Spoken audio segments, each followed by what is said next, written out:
So to round out the top 10, we're on to the only mainland country in West Africa that speaks Portuguese, the country of Guinea-Bissau or Guinea-Bissau.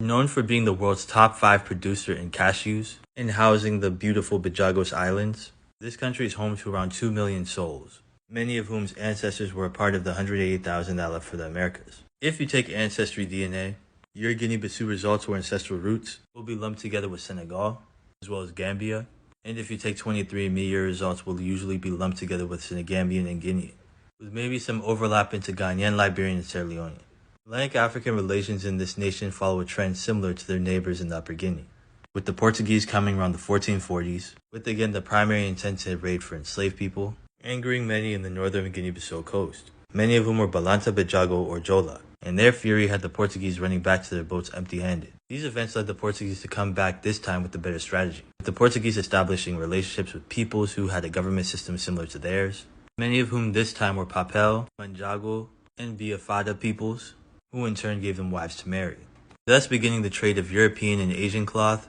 iron, wine, and cola, in exchange for enslaved people, beeswax, locally produced cloth, and provisions.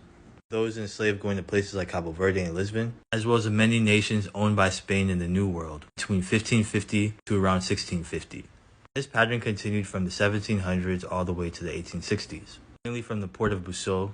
where captives were mostly sent to the nation we now know as Brazil, especially as the Empire Cabo began to gain more and more prominence. This form of trade ended around the 1860s, with the Portuguese gaining a foothold of the area, ushering in the scramble for Africa, which the Portuguese partook in wholeheartedly. With this meant how to share a Pinto, leading many campaigns against the peoples of today's Guinea-Bissau, and after his successful campaigns, established the colony of today's Portuguese Guinea, which would later be known as Guinea-Bissau. Make sure you follow and like.